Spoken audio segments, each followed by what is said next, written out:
Alright, just very quickly, this is a light novel review, so there's literally no footage I can use aside from a couple illustrations.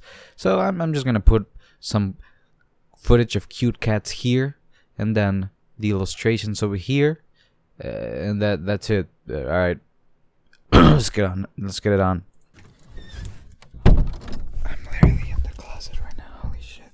Monster Girl Doctor is a light novel series about a human doctor that treats monster girls and also monster guys, but that's less hot, so we don't see a whole lot of that. The series follows a sort of episodic format in which each novel is a self-contained story with bits of exposition connecting some dots here and there every now and then. Monster Girl Doctor was in my radar for some time for mainly two reasons. The first was that the illustrations for the light novel were drawn by one of my favorite hentai artists, and the second was that I like monster girls just as much as the next guy. So did it meet my expectations?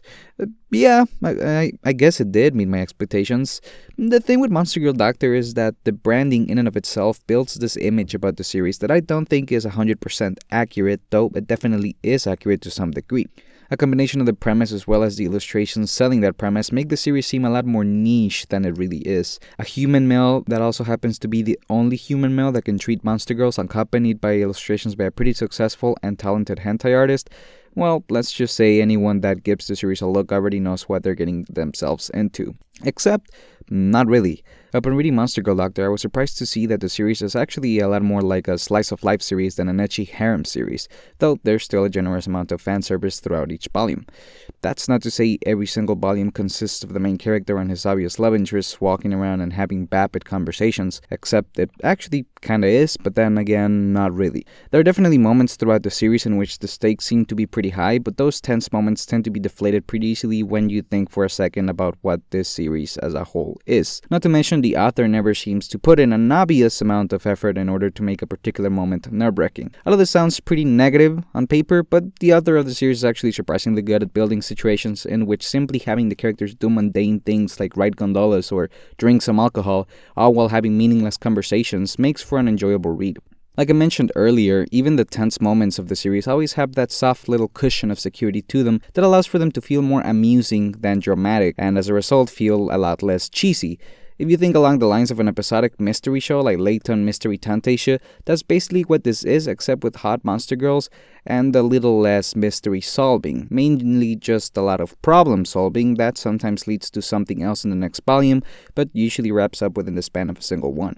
So what about the characters? Well, they're hot, as expected. The waifus in Monster Girl Doctor aren't really S tier in terms of memorability if we're talking about the writing. The art is a very different story. The girls in Monster Girl Doctor, for the most part, have a couple defining characteristics that will define the interactions they have with our main character for the majority of the series. They're on the mid to high echelons if we're talking harem character writing. The three main girls of the series have memorable enough personalities and designs to be someone's favorite, and the relationship between the main character and his main love interest is made clear within the span of the first two volumes, which was much appreciated. The main character himself is about as nuanced as any other self-insert character in harems, but his strong points, in other words, the things the series makes him do so we can feel good vicariously through him, aren't too self-indulgent, and the fact he's the only human doctor that treats monsters is the one anchor that keeps him from just becoming a blank canvas. The most interesting aspect of the series to me was definitely the lore behind the monster girls and the world they inhabit. In this world, monsters and humans once went to war with each other, and most monsters had a place in that war, speaking both culturally and factionally. That means that in the present, certain monsters play certain roles in society, have certain personality traits, or are viewed through a particular social lens because of that history. And since the story takes place in the one city that is seen as the center of the recently created cultural melting pot of this world, that means the series will often center around certain developments in the different communities within the city or structural developments in the city itself. This aspect of the novel isn't that pronounced, but it's definitely there, and it makes for some nice fluff to fill out the edges of the main story.